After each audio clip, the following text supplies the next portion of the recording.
Success is ability to go from failure to failure without losing your enthusiasm, Winston Churchill said.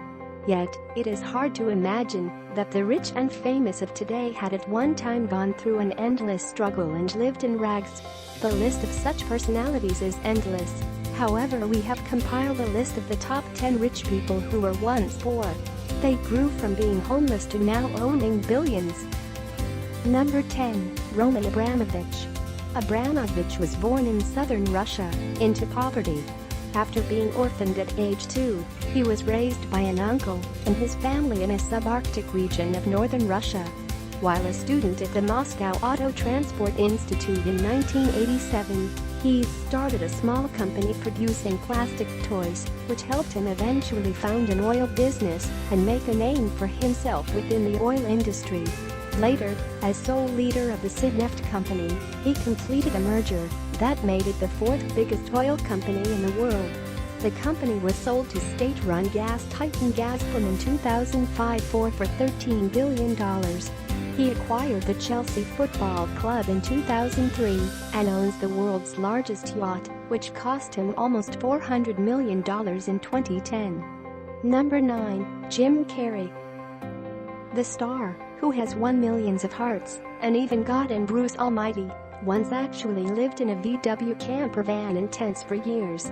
According to him, those tough times made him what he is today. Jim Carrey, known for his matchless sense of humor, developed it as a trait while growing up in those difficult conditions. Number 8. Howard Schultz. In an interview with British tabloid Mirror, Schultz says, "Growing up, I always felt like I was living on the other side of the tracks. I knew the people on the other side had more resources, more money, happier families. And for some reason, I don't know why or how, I wanted to climb over that fence and achieve something beyond what people were saying was possible." Schultz ended up winning a football scholarship to the University of Northern Michigan and went to work for Xerox after graduation. Shortly after, he took over a coffee shop called Starbucks, which at the time had only 60 shops. Schultz became the company's CEO in 1987 and grew the coffee chain to more than 16,000 outlets worldwide. Number 7. Ralph Lauren. Lauren graduated high school in the Bronx, New York, but later dropped out of college to join the Army. It was while working as a clerk at Brooks Brothers that Lauren questioned whether men were ready for wider and brighter designs in ties.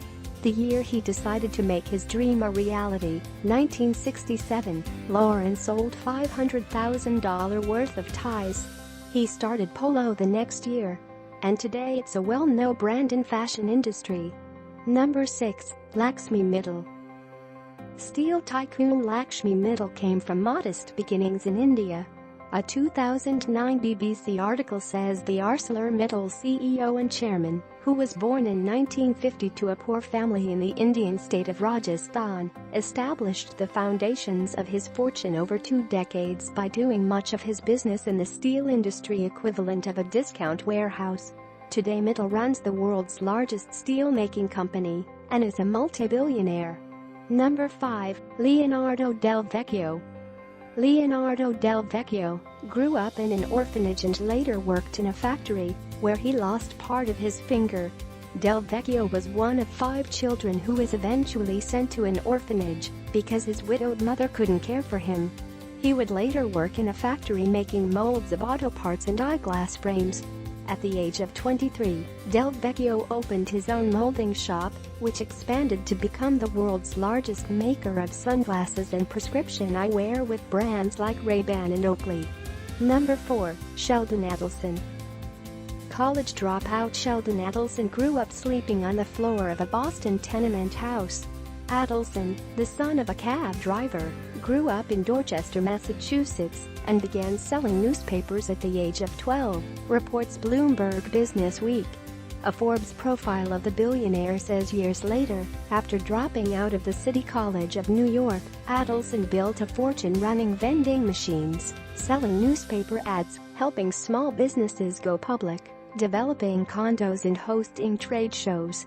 Adelson lost almost all of his money in the Great Recession, but he earned much of it back in the following years.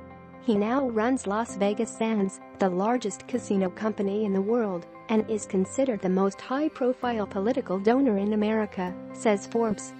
Number 3. Larry Ellison. Oracle co-founder Larry Ellison dropped out of college after his adoptive mother died, and he held odd jobs for 8 years. Born in Brooklyn, New York, to a single mother, Ellison was raised by his aunt and uncle in Chicago. After his aunt died, Ellison dropped out of college and moved to California to work odd jobs for the next 8 years. He founded software development company Oracle in 1977, which is now one of the largest technology companies in the world. Last September he announced his plans to step down as Oracle CEO to become CTO and executive chairman. Number 2. Walt Disney. Walt Disney is obviously a household name today. Most of us grew up watching Disney classics like The Lion King, Aladdin, or Beauty and the Beast, to merely name a few, over and over again, begging our parents to go to the Disney theme parks, wearing Disney-themed clothing and playing with the brand's toys. Today, the Walt Disney Company has total assets of nearly $90 billion. But how much do you know about the man that started it all? Walt Disney was one of 5 children born into a poor family. When he was young, he enjoyed art so much that he would sell his drawings to his neighbors to make extra money. In 1918, Walt began to pursue a career in commercial art. He started a company called Laugh-O-Grams, but didn't have much luck and the company went bankrupt. With only $20, which would be worth less than $400 today, he left for Hollywood. It was there that his talents were recognized and his empire began, with the success of Alice Comedies, an animated series about a girl and a cat. Number 1. Jack Ma. A former English teacher, Ma co-founded and chairs Alibaba Group, one of the world's largest e-commerce businesses.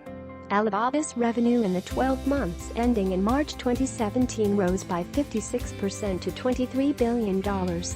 Alibaba's IPO in New York in 2014 set a record as the world's biggest public stock offering, raising $25 billion. Jack Ma applied for 30 different jobs and got rejected by all. "I went for a job with the police. They said, 'You're no good,'" Ma told interviewer Charlie Rose. "I even went to KFC. When it came to my city, 24 people went for the job. 23 were accepted. I was the only guy who rejected." In addition, he applied 10 times for Harvard and got rejected. Thanks for watching. Don't forget to like, comment and subscribe.